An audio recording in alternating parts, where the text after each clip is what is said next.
Les marchés avec CMC Markets, trading de CFD sur action, Forex et indices. Salut, c'est Trado, content de vous retrouver, façon de parler, hein, après une séance aussi désastreuse et beaucoup de choses à dire, au-delà des mauvaises statistiques, etc., que vous avez tous suivies et qui expliquent en partie hein, la baisse du jour. Moi, ce qui m'a obsédé aujourd'hui, c'est le plantage hein, que j'ai commis hier puisque j'avais prévu une hausse et hausse il n'y a pas eu. Alors je vais prendre un petit moment très important pour développer un petit peu tout ça parce que sinon ben, on progresse pas.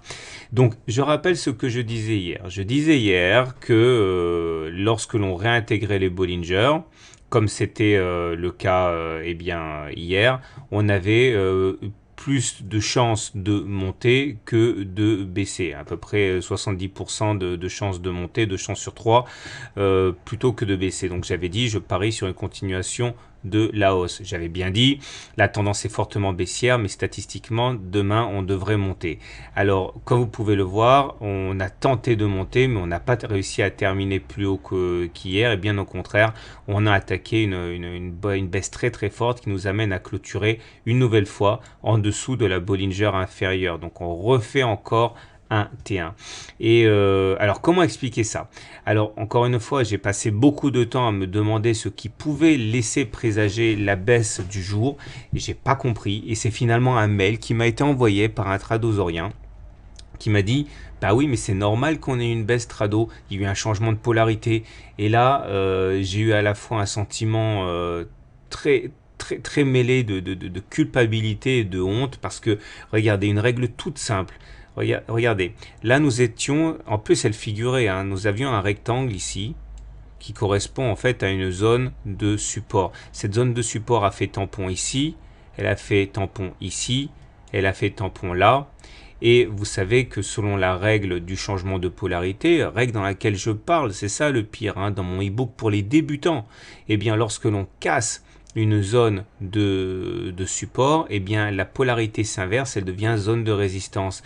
Autrement dit, cette fameuse zone-là était difficile à passer et j'ai complètement oublié de pondérer cet élément-là qui était véritablement très important et qui explique pourquoi on n'a pas réussi à gravir les échelons et faire une hausse aujourd'hui. Alors, c'est pas le seul élément. Il y a bien sûr les statistiques, etc. Mais au-delà du fait que la tendance était fortement baissière, j'étais obsédé par la découverte de cet élément dont j'ai pas pris compte, que j'ai pas pris en considération et qui pouvait laisser présager la baisse d'aujourd'hui. Et voilà, c'est ça, c'est ce fameux, cette fameuse règle de changement de polarité et qui explique pourquoi on n'a pas réussi à monter. Alors au-delà, regardez une fois de plus où s'arrête la baisse d'aujourd'hui. Il faut remonter un petit peu en arrière et nous sommes ici sur cette zone de support là, qui a freiné les cours le 28 août, le 30 août, etc. pendant 5 jours. Elle a joué un rôle de tampon. Elle a encore joué un rôle de tampon aujourd'hui. C'est une zone de support. Donc avant que j'oublie de vous le dire, si une fois qu'elle sera cassée, si elle est cassée, elle jouera un rôle de résistance à la hausse. Voilà.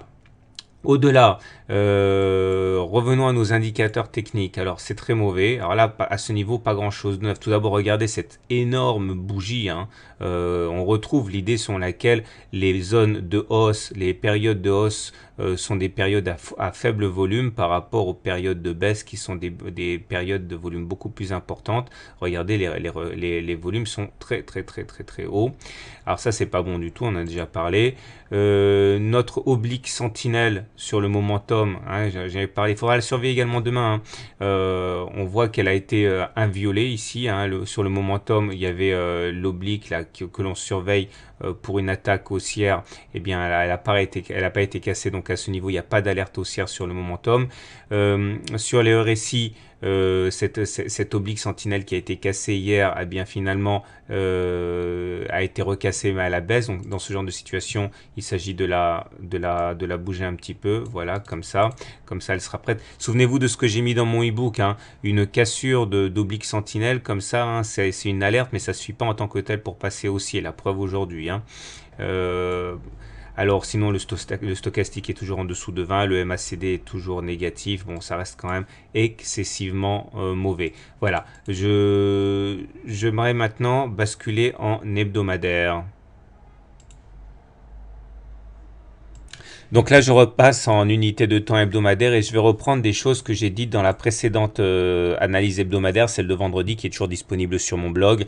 Et finalement, on comprend mieux ce qui se passe avec les unités longues. J'avais expliqué vendredi soir qu'on était basculé en tendance baissière au regard de la théorie de dos. C'est-à-dire que, regardez, là, on avait des pics qui étaient ascendants et des creux qui étaient ascendants. Et ça, c'est gage de tendance haussière. Mais soudainement, et ça a commencé en juin 2014, on a eu une attaque baissière suivie de hauts qui étaient descendants. Et depuis la semaine dernière, depuis vendredi soir, des creux qui étaient également descendants. Ça signifie qu'on a basculé en tendance baissière au regard de la théorie de dos. J'en parle plus dans ma dernière vidéo de vendredi, je ne vais pas revenir sur tout. Et j'avais donc émis un bulletin d'alerte par rapport à ça en disant, voilà, là on s'est mis en tendance baissière hebdomadaire.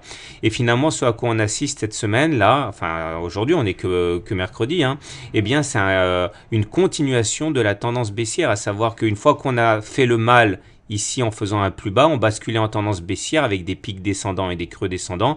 Et finalement, on ne fait qu'aggraver cette tendance en cette début de semaine. Et j'avais même expliqué qu'on pourrait même remonter. Tant qu'on n'irait pas au-dessus de 4500, eh bien, on ne ferait pas des pics ascendants. Même si on remonte à, mettons, 4400, 4450, on serait toujours dans une configuration de pics descendants et de creux descendants, donc en tendance baissière.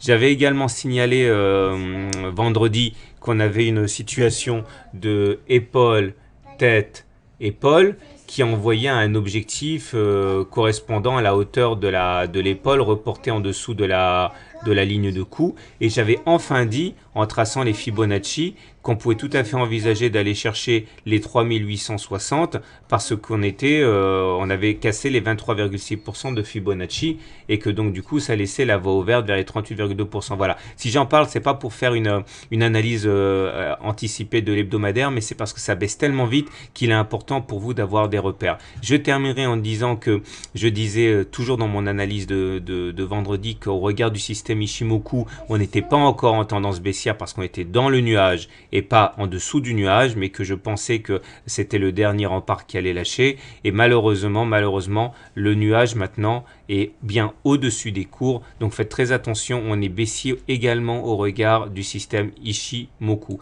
Donc dans ces conditions, un retour sur les 3870 me semble effectivement tout à fait envisageable à court terme sur l'unité de temps hebdomadaire. En tout cas, pour le pari de demain, vous l'aurez compris, moi je parie sur un nouveau contact avec la Bollinger inférieure.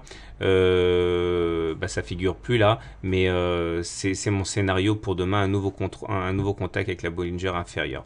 Voilà, bonne semaine, bonne soirée, bon trade et à demain pour la mise à jour.